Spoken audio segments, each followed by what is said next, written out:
Mateus capítulo 22, a partir do versículo 34 até o versículo 40. A palavra do Senhor nos diz assim: quando souberam que ele calara os saduceus, os fariseus reuniram-se.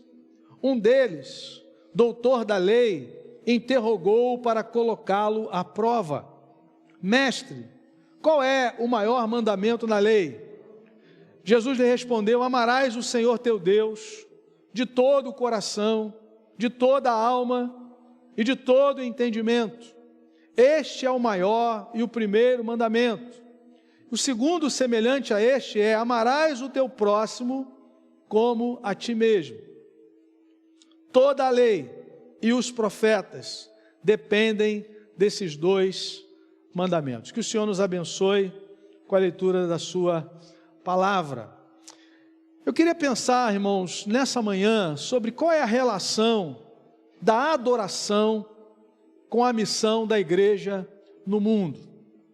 Queria pensar sobre esse tema. Talvez, na mente de muitas pessoas, isso é muito claro.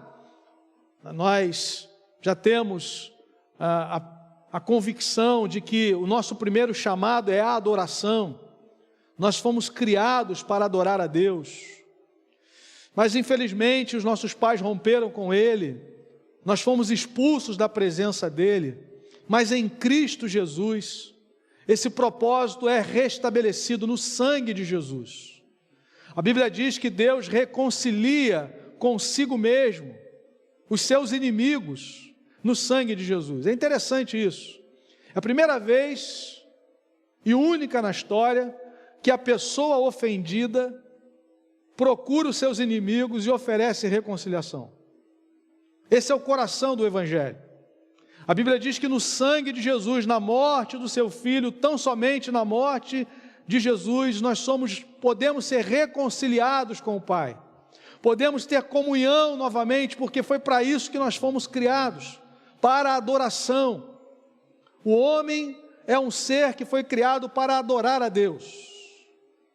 E aí rompemos com o Senhor, mas o Senhor, por graça, envia o seu Filho Jesus para nos trazer de volta à adoração, que é a nossa primeira vocação. Nós vemos isso até mesmo no ministério de Jesus. Quando Jesus escolhe os seus 12, lá em Marcos capítulo 3, o texto diz que designou 12 para estarem com ele e os designou a pregar. Primeiro, designou 12 para estarem com ele. O nosso primeiro chamado é para estarmos com o Senhor, para adorarmos ao Senhor.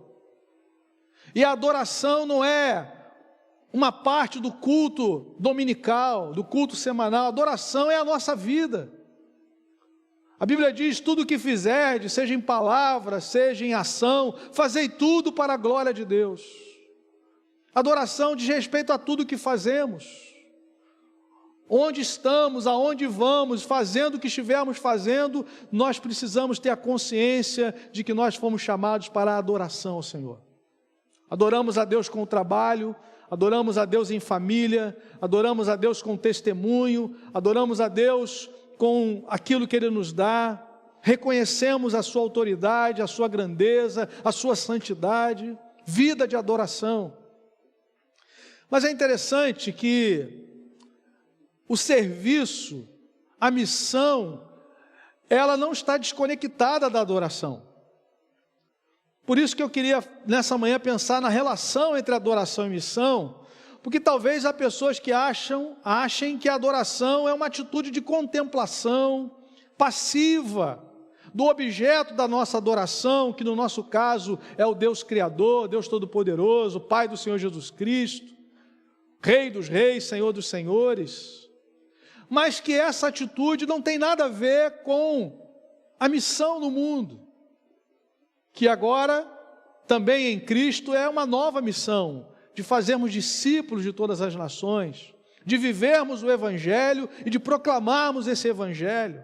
Nós fomos tirados do império das trevas e trazidos para o reino de Deus, para o reino da luz, para proclamarmos as virtudes daquele que nos chamou das trevas.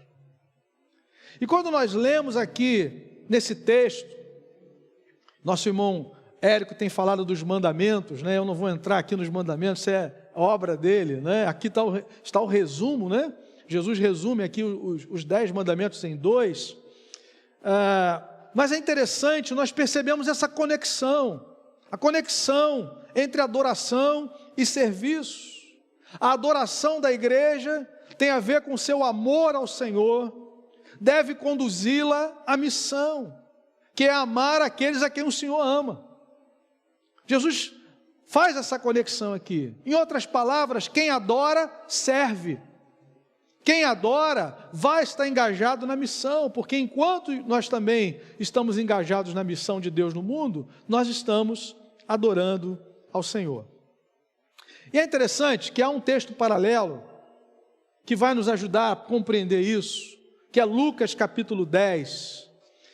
Vejam, irmãos, Jesus vai entrar naquilo que nós chamamos da parábola do bom samaritano, na sequência do grande mandamento.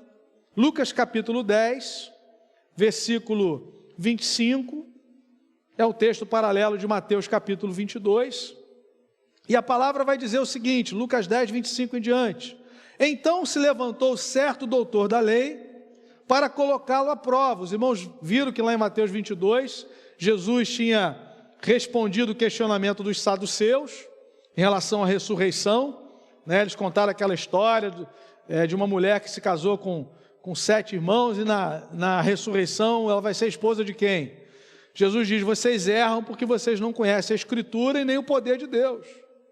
E aí Jesus cita a passagem da sarça, quando Deus diz, eu sou o Deus de Abraão, o Deus de Isaac, o Deus de Jacó. Eu não fui, eu sou. Porque para Deus, Abraão, Isaac e Jacó vivem. Para Ele todos vivem. Deus não é Deus de mortos, é Deus de vivos. Aí o Senhor Jesus respondeu os saduceus, Mateus 22 nós vimos isso, e logo em seguida vieram os fariseus. Aí vem o doutor da lei, ele era fariseu, coloca Jesus à prova, e o verso 25 ele pergunta, mestre, que devo fazer para ter a vida eterna? Jesus lhe perguntou, o que está escrito na lei? Como leis? Ele lhe respondeu, amarás o Senhor teu Deus, de todo o teu coração, com toda a alma, com todas as forças e com todo o entendimento, e o próximo como a ti mesmo. Disse-lhe Jesus, respondeste bem, faze isso e viverás. Irmãos, é interessante. Ele faz a pergunta, que devo fazer para ter a vida eterna? Jesus responde com outra pergunta, versículo de número 26, o que está escrito como leis, e ele responde bem a pergunta de Jesus, né? Responde bem a pergunta. O interessante é que ele recebe uma orientação de Jesus. No versículo de número 28, depois que ele responde, Jesus diz, respondeste bem, faze isso e viverás. Ou seja, esses mandamentos têm como finalidade nos dar vida. Nós só encontramos vida quando nós adoramos a Deus e servimos as pessoas. Porque o pecado roubou de nós isso. O reconhecimento da glória de Deus e o reconhecimento da semelhança de Deus nas pessoas. No capítulo 3, os nossos pais romperam com Deus. No capítulo 4 tem o primeiro assassinato. Em Cristo isso é resgatado, nós voltamos ao centro da nossa vida, voltamos para a nossa grande vocação, que é adorar ao Senhor e servir as pessoas à imagem de Deus. E o homem responde bem, o doutor da lei, era para ter tirado um 10 aqui, ia para casa feliz, faz isso e viverás. O problema é o que vem depois.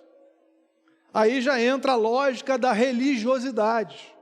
Versículo 29, já tinha terminado a prova.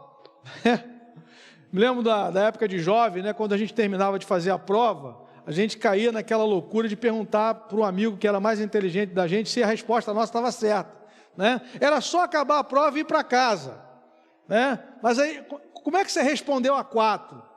Né? Você colocou a B, ele colocou a C. Você não dorme durante uma semana. Né? Enquanto o professor não entregar a semana que vem a prova, você passa a noite, mas dormir mesmo você não dorme. Né? Foi o que aconteceu aqui. Respondeste bem, faz isso e viverás. Vai embora, querido. Aí o texto diz assim: ele, porém, querendo justificar-se, perguntou a Jesus: e quem é o meu próximo? Quem é o meu próximo? Quem é essa pessoa que, se eu amar a Deus em primeiro lugar, eu devo amar essa pessoa também? Quem é esse próximo? E aí, nós entramos naquilo que nós chamamos de da parábola do bom samaritano, que não está no original isso, né? Quando a gente fala do bom samaritano, a gente tem que ter reserva, porque bom é só um, né? Nós somos maus, né? A gente fica feliz de ver a atitude dele na parábola, e por isso dizemos o bom samaritano, mas com essa reserva do bom, né? Porque depois de Gênesis 3, ninguém é bom, essencialmente, né? Somente o Senhor. Nós somos maus. Jesus falou isso: vós que sois maus, sabeis dar boas dádivas aos vossos filhos, imagine o Pai Celeste, que é santo, que é perfeito. O pecado corrompeu as nossas afeições, a nossa mente, o nosso entendimento. Só pela obra da regeneração do Espírito Santo é que nós temos vida nova, mas ainda lutamos com o velho homem dentro de nós. É só ler Efésios 4, Colossenses 3, para Paulo nos ensinar isso, né? Que nós precisamos fazer morrer a nossa natureza terrena, mesmo estando em Cristo. Ainda há um vulcão aí, o velho homem querendo aparecer novamente, voltar para o centro. Tinha uma irmã lá na igreja que eu pastoreei em Curitiba, que ela falava: pastor, eu quase desci da cruz, né? Quando o velho homem queria voltar, ela usava essa expressão: eu quase desci da cruz. Eu falei: fica na cruz aí, irmã, fica aí, porque não sobra nada, né? Se não fosse o novo nascimento, não sobraria nada nas nossas vidas. A glória é somente do Senhor. E aí vem a parábola, na sequência, né? Porque o doutor da lei não ficou satisfeito em só receber a orientação de Jesus e aplicá-la na sua vida e ter vida, faz isso e viverás. Ele quis se justificar, pergunta: quem é o meu próximo? Enfim, e aí nós vamos chegar à parábola, verso 30.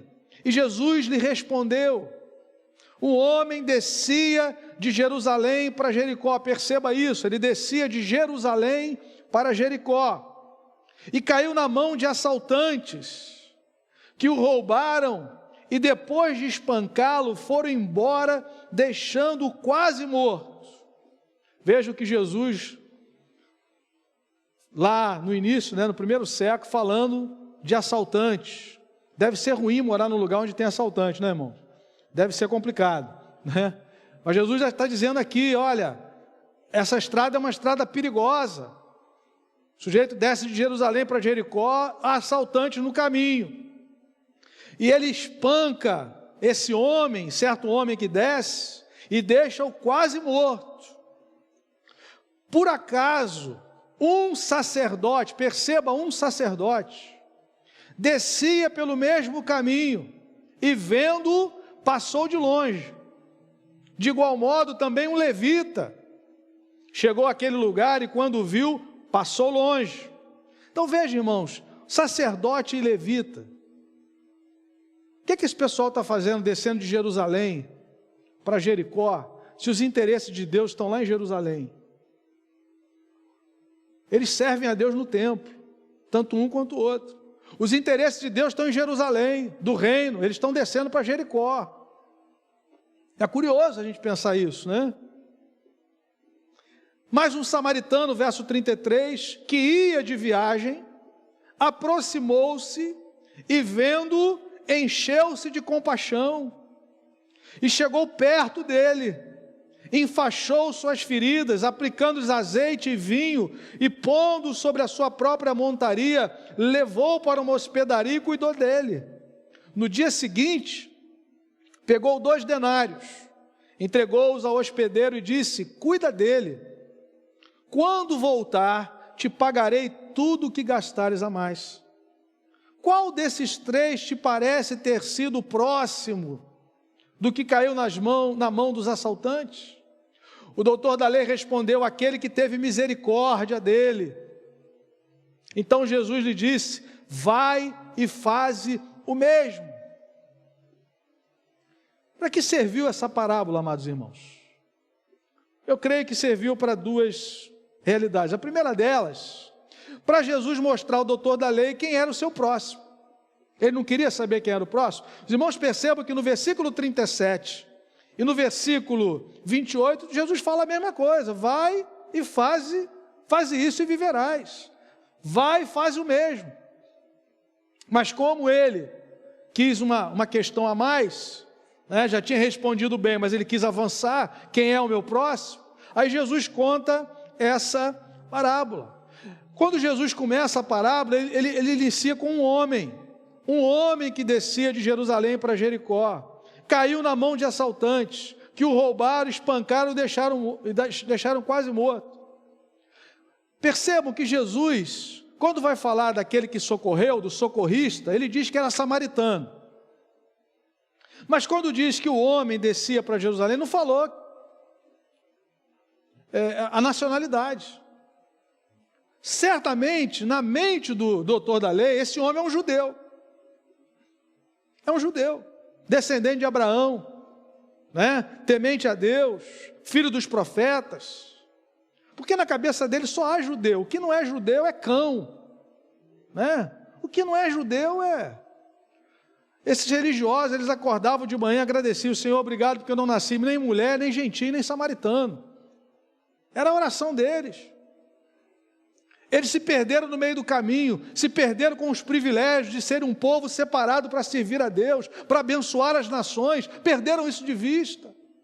E às vezes nós, como povo de Deus, também perdemos, como igreja de Jesus, achamos que nós existimos para nós mesmos, né? Nós somos adoradores, nós adoramos a Deus, e o que acontece do lado de fora não tem nada a ver comigo. Minha vida está bem, a minha vida está em Cristo. O último versículo da primeira carta de Pedro, Pedro diz assim: paz a todos vós que vos achais em Cristo. Nós nos achamos em Cristo, estamos em paz. Só que ele escreveu para os dispersos, né? O pessoal que estava na dispersão, gente que estava servindo, sendo perseguida, servindo as pessoas. A vocação da igreja é missionária. Enquanto adoramos, nós testemunhamos. Enquanto adoramos, nós servimos as pessoas. E aí Jesus certamente está convicto de que o doutor da lei sabe que esse homem aqui é um judeu. É um judeu. Agora, o problema não estava na identificação de quem era o homem, de qual a nacionalidade. O problema era ter de admitir a nacionalidade daquele que socorreu. Os irmãos perceberam aí? Jesus cita o samaritano, no versículo 33, mais um samaritano que ia de viagem. O sacerdote passou de largo, o levita passou de largo, o samaritano que ia de viagem. E aí é justificável, né? Ele não tem nada que fazer em Jerusalém, ele não tem compromisso no templo, ele não é levita, não é sacerdote. Ele faz o que ele quiser, ele está negociando, ele está envolvido com os negócios dessa terra, está cuidando do sustento da sua família. E ele está de viagem e ele chega perto, diz o versículo 34. Aplica azeite, vinho, coloca o sujeito lá no seu cavalo, leva para a hospedaria, cuida dele, pega dinheiro do seu bolso e dá ao hospedeiro e diz: olha, se faltar alguma coisa, quando eu voltar eu vou pagar.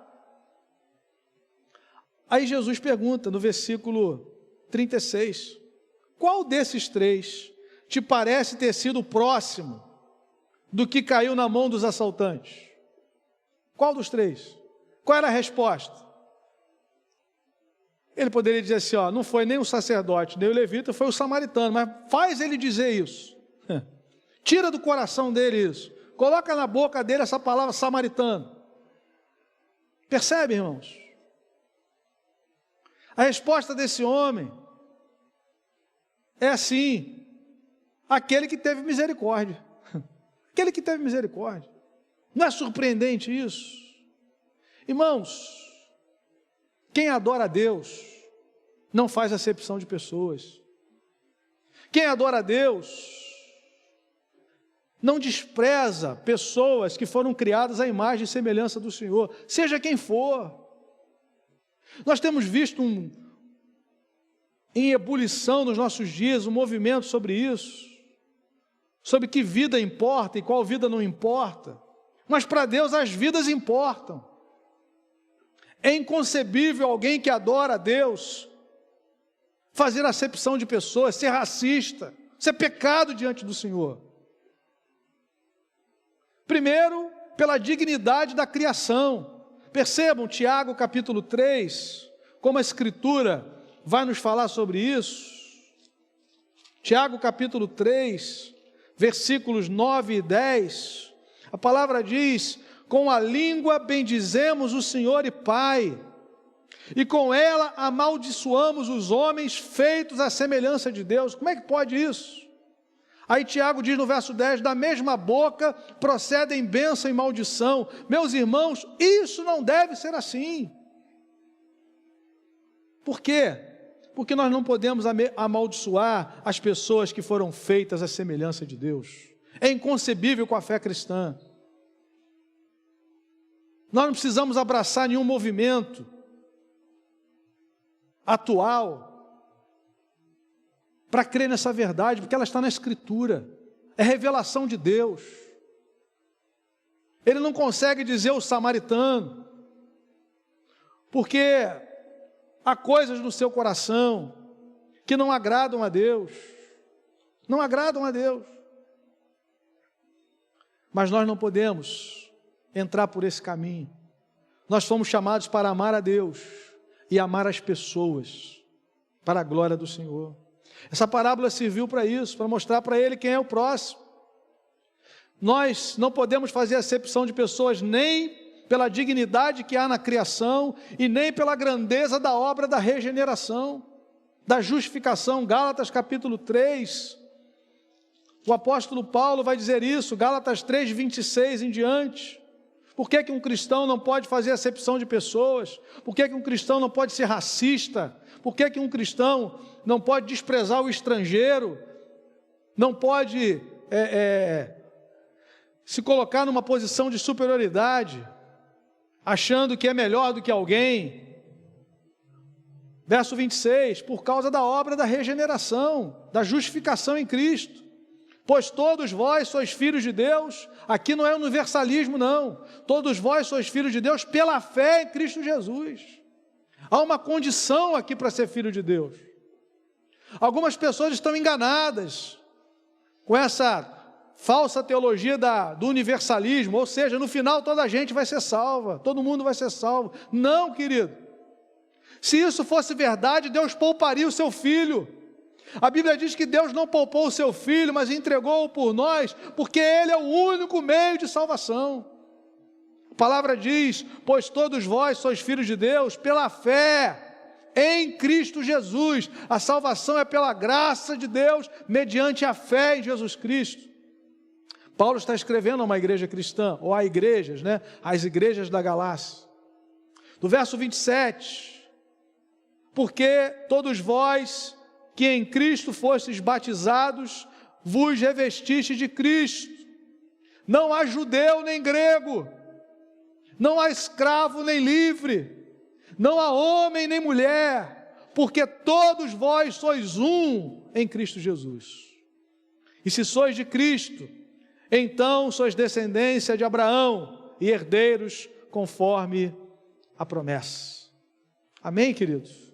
Por que Jesus contou essa parábola para esse doutor da lei? Primeiro, para mostrar para ele quem era o seu próximo, para curá-lo, para nos revelar, porque há uma parábola, que nós precisamos adorar a Deus e precisamos amar aqueles a quem o Senhor ama. E essa é a segunda razão. Jesus conta essa parábola para revelar ao doutor da lei qual é a relação entre adoração e missão. Não, eu faço uma escolha, eu quero só adorar a Deus. de todo o meu coração, de toda a minha mente, de todo o meu entendimento, mas esse negócio de lidar com o próximo, é impossível, querido. É inconcebível isso. O nosso Deus ama pessoas. O Deus da igreja, o Senhor da igreja, deu a vida por nós. Ele ama pessoas. A nossa missão no mundo, a missão de Deus no mundo, para a qual nós fomos chamados, tem a ver com pessoas. É isso que Jesus está ensinando aqui. Jesus repetiu ao doutor da lei o que já havia dito antes. O que Jesus está ensinando aqui é que o espírito da lei se manifesta na ação da misericórdia. Vai e faz o mesmo. Versículo 37. Quem é o próximo? Aquele que teve misericórdia. Vai e faz o mesmo. Ele já tinha ouvido isso no versículo 28. Faze isso e viverás. Mas ele quis se justificar. E ele então precisa ouvir um pouco mais. Precisa ter o seu coração tratado de todo preconceito. Por isso, a importância dessa parábola. A adoração da igreja, ou seja, o seu amor ao Senhor, deve conduzi-la à missão, a amar os que o Senhor ama. Quem adora, serve. Adoração não é uma contemplação passiva da história, você fica olhando. Adoração e missão caminham juntas. A adoração da igreja deve levá-la à sua missão no mundo. Fazer discípulos de todas as nações. De amar vidas. Nós amamos o Senhor, né? O Senhor ama vidas através de nós. Interessante, quando o Senhor Jesus restaura Pedro lá em João 21, Jesus pergunta: Pedro, você ama as ovelhas? Você ama o ministério? Você ama a obra? Não, Pedro, tu me amas. Porque se amarmos ao Senhor, com o amor dele, nós vamos amar aqueles a quem ele ama.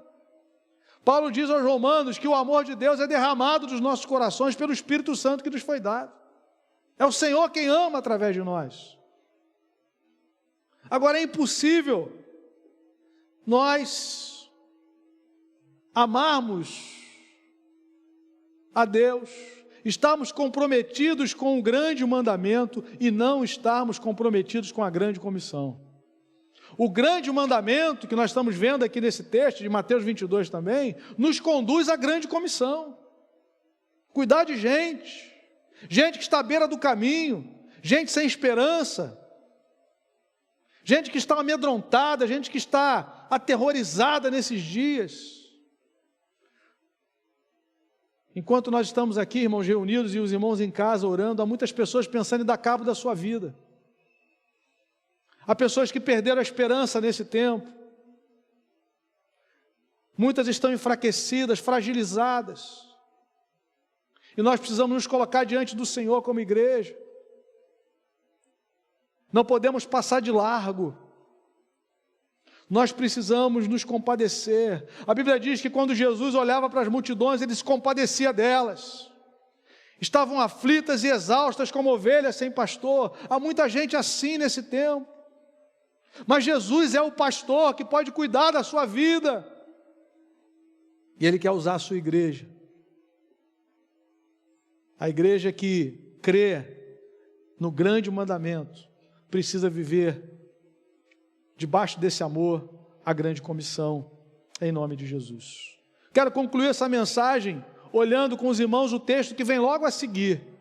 O texto que vem a seguir nos mostra muito bem isso, essa conexão entre adoração e serviço e missão. Um texto que você conhece bem. Jesus prossegue viagem, ele entra num povoado e uma mulher chamada Marta recebeu em casa. Quem o recebe foi Marta quem o recebeu. E se ela o recebeu, na lógica dela é a seguinte: se ele entrou aqui em casa, eu vou fazer o melhor para ele. Ele vai ser bem cuidado aqui nessa casa. Vou fazer uma melhor refeição para ele. Ele vai sentir à vontade. Quero que ele fique o mais confortável possível. Se depois do almoço ele quiser descansar um pouco, porque ele é Deus que se fez homem, ele tem toda a liberdade, vai estar tudo preparado. E ela então começa esse movimento do serviço. Era desnecessário? Não, era importante. Mas aí a sua irmã tem uma lógica diferente. O texto diz, sua irmã, chamada Maria, sentando-se aos pés do Senhor, ouvia a sua palavra. Maria pensou assim, olha, essa é uma oportunidade única na minha vida. Deus Filho está aqui na minha casa. Eu quero ouvir o que Ele tem para me dizer. Porque o que Ele tem para me dizer é mais importante do que qualquer coisa nessa vida. O que pode ser mais importante para a minha vida, para a sua vida, do que aquilo que Jesus tem para nos dizer? O que pode ser mais importante que a presença de Jesus? Nada. Não há nada mais importante que a presença dEle na minha e na sua vida, na sua família, no seu trabalho. Há pessoas que querem prevalecer, que querem crescer na sua vida, mas não querem Jesus como Senhor. Lembra de Pedro? Passamos a noite inteira, não apanhamos nada, mas agora mudou, porque o Senhor está aqui. O Senhor está dentro da minha empresa, o Senhor está dentro de um barco meu. Jesus teve acesso à empresa de pesca de Pedro. Sob a tua palavra, lançarei as redes. Ah, meu amado, talvez você esteja lutando sozinho, enfraquecido, cansado. O Senhor Jesus quer entrar, Ele quer orientar você. Maria percebe isso, essa oportunidade. Eu quero ouvir o que Ele tem a dizer. E fica quedada, sentada, diz o versículo 39, ouvindo a sua palavra. E Marta, atarefada, com muito serviço. O que ela está fazendo não é errado. Ela quer servir ao Senhor, ela quer dar o melhor para Ele. Então aqui nós estamos vendo essas duas realidades, elas são conciliáveis. Nós adoramos e nós servimos. Agora o interessante é que Maria, ela precisa fazer uma escolha. Jesus falou isso. Enquanto Marta está ansiosa e preocupada com muitas coisas, Jesus diz no verso 42, uma só coisa é necessária, e Maria escolheu a boa parte, e essa não lhe será tirada. Não estou falando da escolha para a salvação aqui, porque isso aqui é Deus que faz.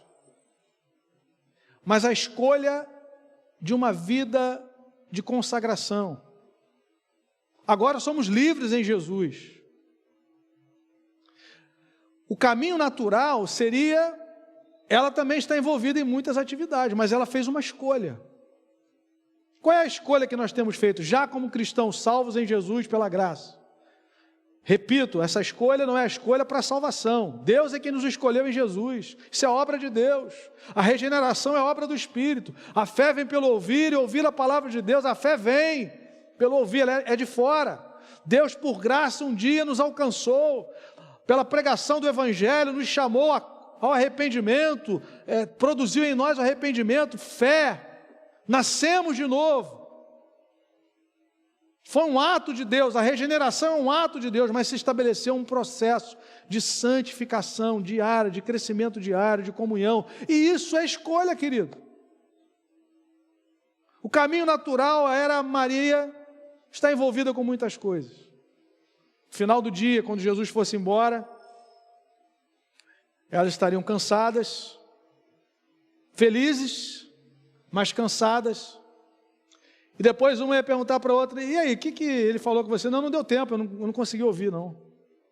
Estava lavando os pratos, estava preparando comida. Maria escolhe ouvir o Senhor. E nós vemos aqui duas personalidades, uma é contemplativa, e ela fez a escolha de romper com o caminho natural, o normal seria estar envolvida com muitas coisas. Ela escolheu o caminho da rendição. E Jesus falou assim, olha, ela escolheu a melhor parte. E essa não lhe será tirada. O tempo que eu e você passamos com o Senhor nunca nos é tirado. O privilégio de ouvir a sua voz diariamente, de falar com Ele, de estarmos em comunhão e oração, buscando a sua face, crescendo na graça e no conhecimento do Senhor. Isso não é tirado nunca. E isso nos prepara também, querido, para os desafios da vida. Nós não devemos orar quando a tempestade chega. Nós aprendemos isso com Daniel. Chega um decreto que ia exterminar Daniel, seus amigos e todos os sábios da Babilônia. A Bíblia diz que ele vai lá para o seu quarto, abre as janelas e ora. Talvez algumas pessoas pensem assim, não, Daniel fez isso porque era um momento difícil. Não, a Bíblia diz assim, que ele orou como fazia de costume. A tempestade não pega uma pessoa dessa de surpresa. Está em comunhão diária com Deus. Não é gente que ora na hora do apuro. Aquelas frases aqui que não tem nada a ver com o Evangelho, ora que melhora. Você não ora para melhorar, meu irmão. Nós temos um Deus que basta uma palavra, Ele acalma a tempestade, basta uma palavra. A oração não é para Deus fazer a minha vontade, para o meu coração se inclinar à vontade dEle, reconhecer a soberania dEle, desfrutar da comunhão dEle, é meio de graça. Fecha a porta do quarto. E teu pai que te vem em secreto. Semana passada eu ouvi um pastor falando sobre isso. Jesus falou assim, entra no quarto. Aí você está lá orando no quarto. Aí ele falou assim, fecha a porta. Teu pai te vem em secreto. A sua prioridade é estar com o pai que te vem em secreto. Já está no quarto, tá bom, mas a porta estiver aberta, alguém pode ver você orando, e você vai começar a dizer, olha, está vendo, eu sou um homem de oração. Entra no quarto e fecha a porta. É você e o pai, é comunhão com ele. Há lugar para oração em família, há lugar para oração comunitária e há lugar para oração individual. Comunhão. Maria é contemplativa, Marta é voltada ao serviço, ela queria agradar Jesus com o melhor do seu trabalho. Foi ela quem o recebeu, diz o versículo 38. Uma mulher chamada Marta recebeu em casa, entrou na minha casa, vai ser bem tratada, é isso que ela está dizendo. E aí, eu quero voltar ao tema da mensagem. Qual é a relação da adoração com a missão da igreja? E quero retornar à frase que foi dita 2 vezes. A oração da igreja, ou seja, o seu amor ao Senhor, deve conduzir-nos à missão. Amar a quem o Senhor ama. Quem adora, serve. Quem adora, serve. Se eu sou um adorador de Jesus, se você é um adorador de Jesus, então, querido, nós fomos chamados para fazermos discípulos. O grande mandamento está ligado à grande comissão. É isso que Jesus está nos ensinando. O sacerdote e o levita descem de Jerusalém, vão para Jericó, estão com o coração fora de sintonia com Deus. Eles foram chamados para atender os interesses de Deus. O que eles foram fazer em Jericó? Fechar negócio. E eles passam de largo, porque quando o coração está fora de foco, você não consegue enxergar a necessidade das pessoas. Uma igreja que adora é uma igreja que serve. Uma igreja que adora Jesus é uma igreja comprometida com a grande comissão, com fazer discípulos de todas as nações. Porque senão nós vamos ser como esse homem aqui, religioso. Ele quer se justificar, respondeu bem, fica humildezinho. Senhor, foi por misericórdia, obrigado, Senhor. Aí ele quer se justificar. Quem é o meu próximo? Quer aparecer mais que o rei. Meu irmão, você é servo. A glória é somente do Senhor. Essa é a lógica da religiosidade. Aquilo que eu faço, né? Aquilo que eu faço, eu. A diferença da religiosidade para a espiritualidade cristã é que enquanto a religiosidade depende daquilo que você faz, da sua performance, a espiritualidade cristã está baseada naquilo que Jesus fez, em quem Ele é e naquilo que Ele fez. Amém, meu irmão?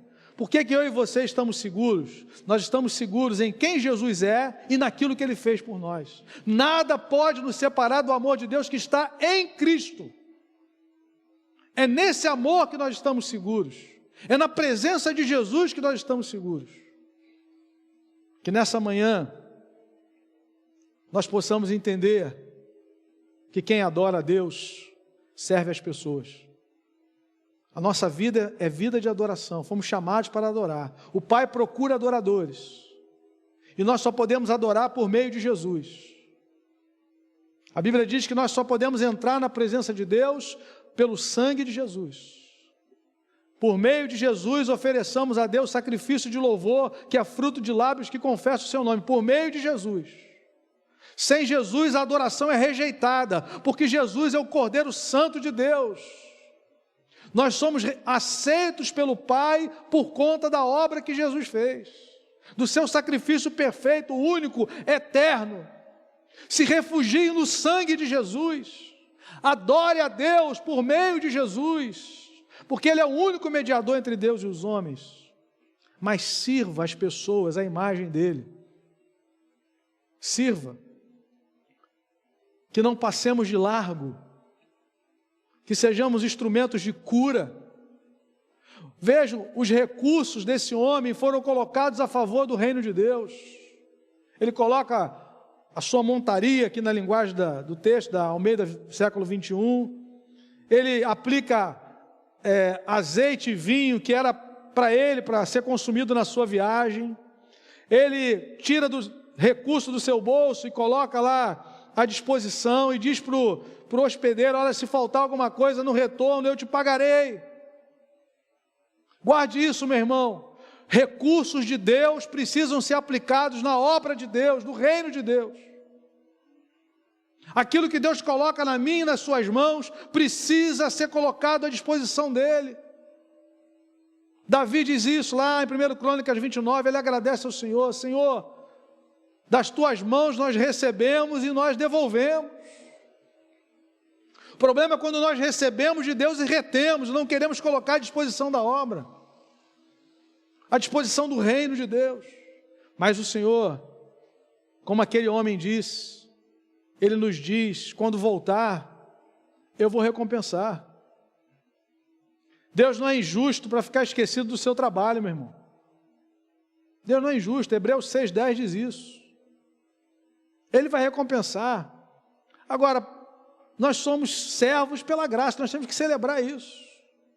Agora, coloque à disposição do reino os recursos que vêm de Deus na sua vida. Dons, talentos, influência na sociedade, capacidade. Que nós não sejamos como alguns que são hábeis no seu trabalho, na sua profissão, são dedicados nos seus estudos, mas na obra de Deus as coisas ficam de último plano. Podem ir mais longe, podem fluir mais na obra de Deus, se envolver mais, fazer aquilo que Paulo diz: sede firmes e constantes, sempre abundantes na obra do Senhor, sabendo que o vosso trabalho não é vão no Senhor. Você pode ir mais longe, coloque nas mãos de Deus, entregue os recursos que vêm dEle para a obra dEle, em nome de Jesus. Que o Senhor nos abençoe, que nós sejamos esses adoradores que o Senhor espera, que o adoram em espírito e em verdade, e que amam com o amor que vem dEle, aqueles a quem Ele criou, que precisam conhecer o Evangelho, que precisam conhecer a sua misericórdia, a sua graça. E eu e você, meu irmão, minha irmã, fomos chamados para servir a esse Deus maravilhoso, em nome de Jesus.